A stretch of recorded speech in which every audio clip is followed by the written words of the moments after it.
Selamat pagi, selamat siang, dan selamat malam semuanya. Perkenalkan kami dari kelompok 3 yang terdiri dari Denis Almonanto, Afilian Yosi Setiawan, Yesaya Priyansyah Putra, Wimar Angga Pradana, dan Dani Prasetyo.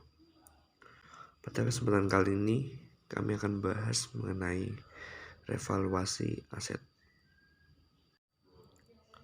Manajemen pajak merupakan usaha menyeluruh yang dilakukan oleh wajib pajak agar seluruh hal yang berkaitan dengan perpajakan dapat dikelola dengan efektif dan efisien. Untuk dapat meminimalisir atau menekan beban pajak, perlu dilakukan adanya perencanaan pajak. Perencanaan pajak merupakan usaha yang dilakukan oleh WP untuk menyusun aktivitas keuangan guna meminimalisir beban pajak. Perencanaan pajak biasa dilakukan dengan menghindari pengenaan pajak melalui transaksi yang bukan objek pajak. Aset yang merupakan objek pajak dalam keadaan ekonominya sering mengalami fluktuasi, sehingga nilai buku suatu aset dianggap tidak relevan karena tidak mencerminkan nilai aktiva atau aset yang sebenarnya, sehingga memerlukan revaluasi kembali untuk menekan atau minimalisir beban pajak. Selanjutnya yaitu mengenai revaluasi aset. Revaluasi aset merupakan perubahan nilai pasar suatu aset ketika terjadi perbedaan antara nilai pasar saat ini dengan nilai aset pada neraca perusahaan, sehingga diperlukan adanya revaluasi terhadap aset. Menurut PSAK 16 revisi pada tahun yang ke-2007 mengatakan bahwa entitas yang menggunakan metode revaluasi, maka metode tersebut harus diterapkan secara konsisten oleh perusahaan.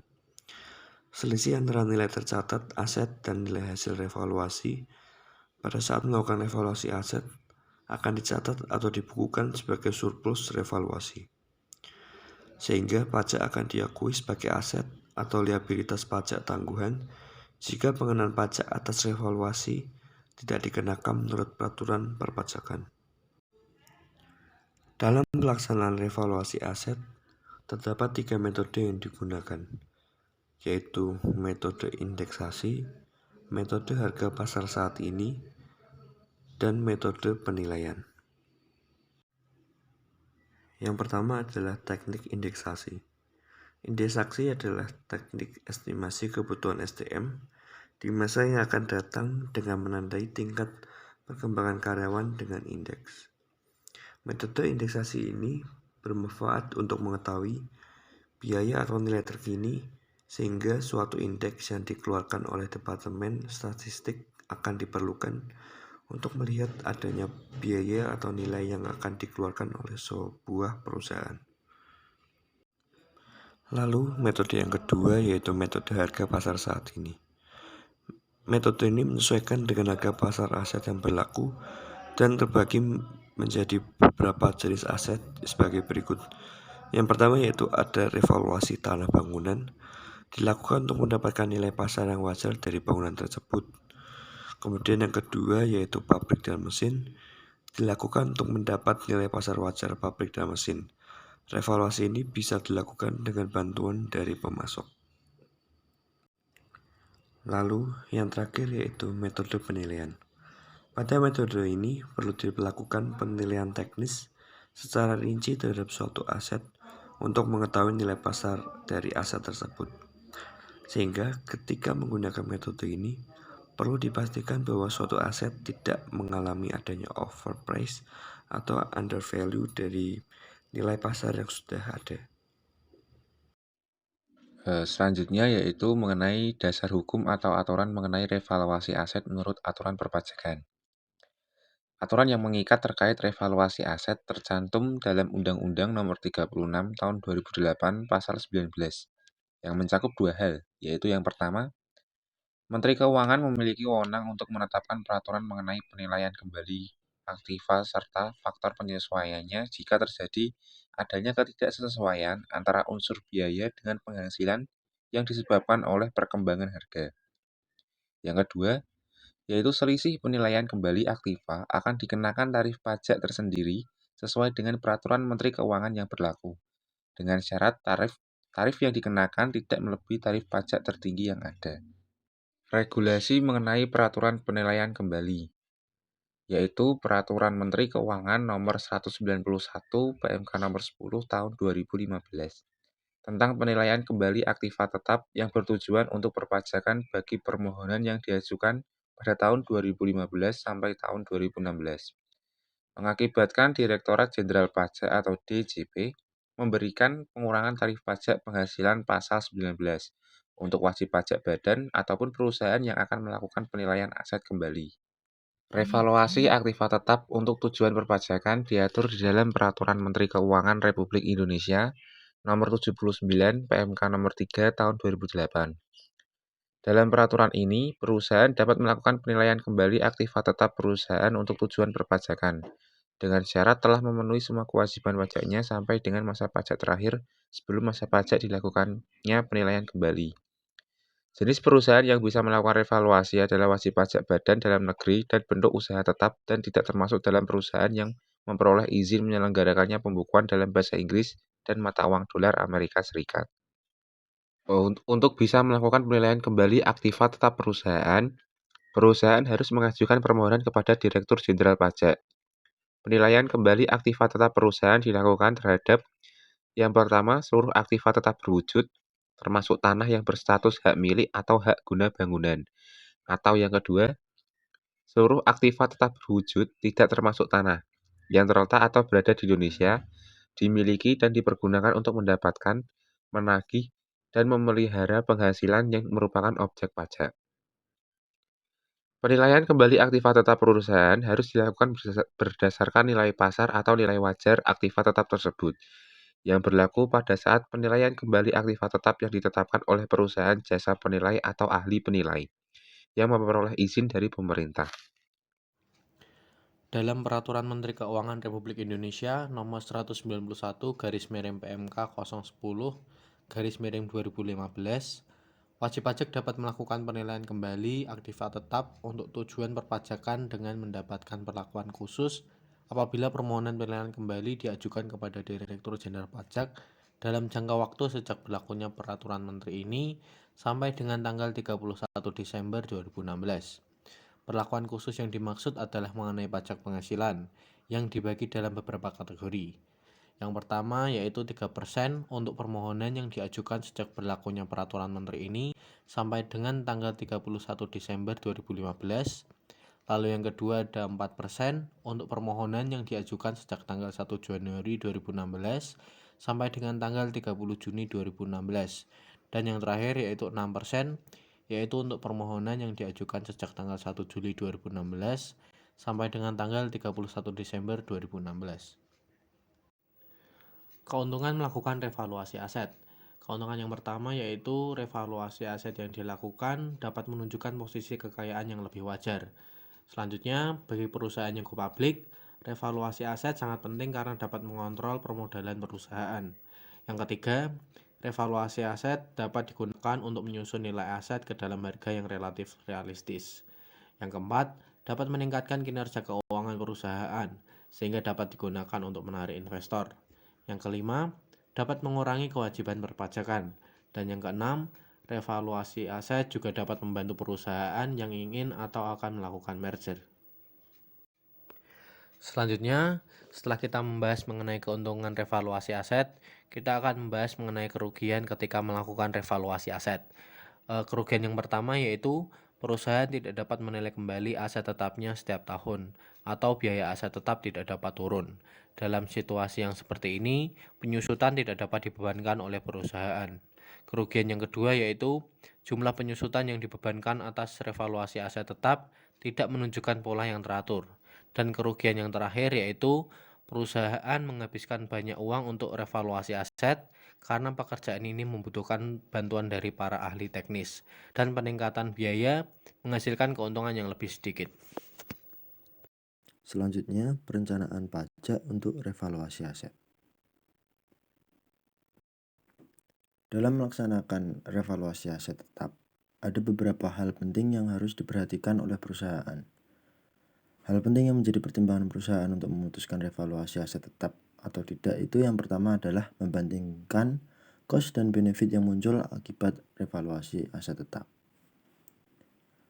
Nah, pertanyaannya adalah cost itu apa dan benefit itu apa?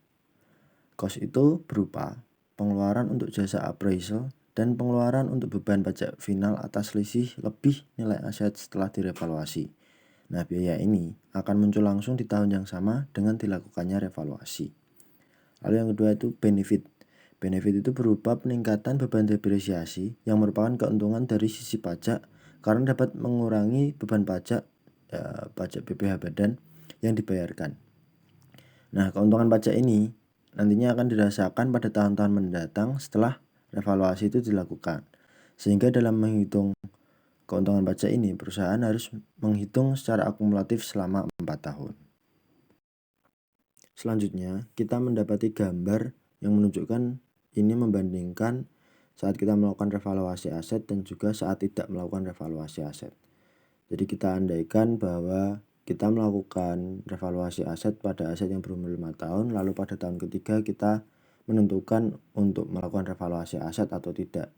Jadi yang harus kita bandingkan di sini adalah besaran cost dan benefit yang akan didapatkan jika nantinya revaluasi aset itu dilakukan. Nah, besaran cost yang ada di dalamnya itu meliputi pembayaran biaya appraisal untuk melakukan perhitungan ulang nilai aset yang dimiliki, serta ada juga pembayaran PPh final yang akan berubah seiring dengan kenaikan beban depresiasi tiap tahunnya. Nah, yang harus kita bandingkan itu untuk menentukannya adalah jika besaran cost yang dikeluarkan jumlahnya lebih besar dibandingkan benefit yang diterima, maka perusahaan disarankan untuk tidak melakukan revaluasi aset.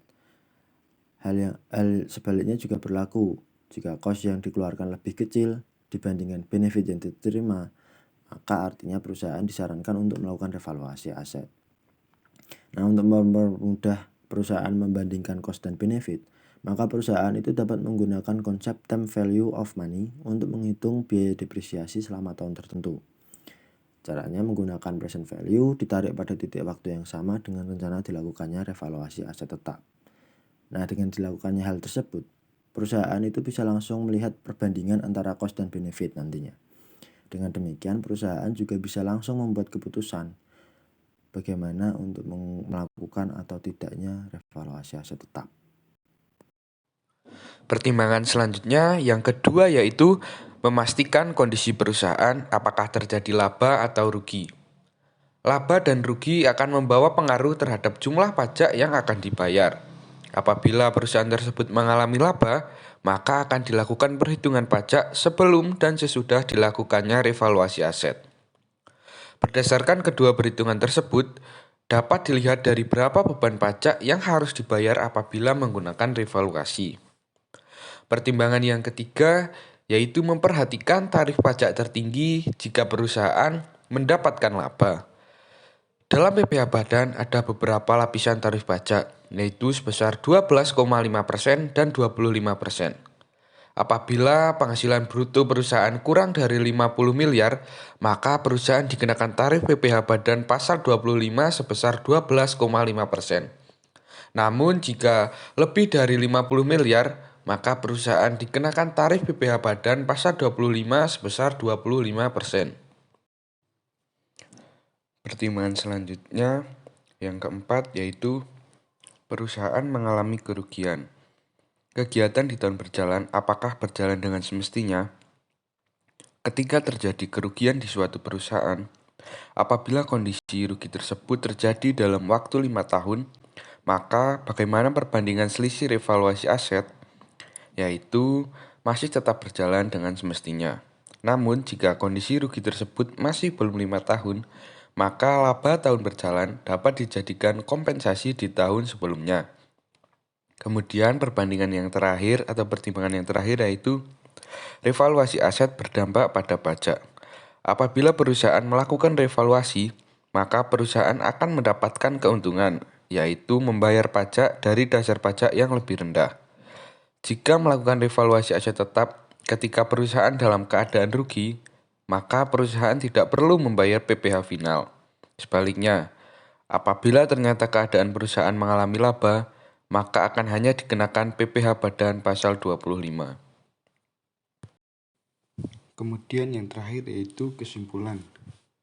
Melalui hasil analisis mengenai revaluasi pajak, dapat diambil beberapa poin yang bisa dijadikan sebagai pertimbangan penggunaan revaluasi pajak. Hal pertama yang bisa menjadi pertimbangan adalah faktor revaluasi aset tetap yang memiliki pengaruh yang signifikan terhadap kondisi beban pajak yang akan dibebankan ke perusahaan.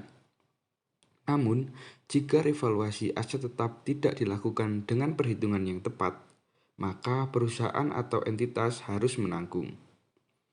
Kemudian, apabila sebuah perusahaan melakukan revaluasi pajak tanpa perhitungan yang tepat, maka akan memberikan dampak beban pajak yang tidak bisa dihindari oleh perusahaan tersebut.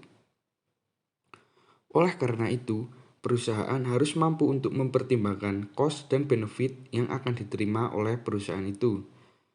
Setelah dilakukannya perhitungan, apabila nilai cost lebih besar dibandingkan dengan benefit, maka perusahaan tersebut disarankan untuk tidak melakukan adanya revaluasi pajak dikarenakan akan memberikan dampak pembebanan pajak yang lebih besar.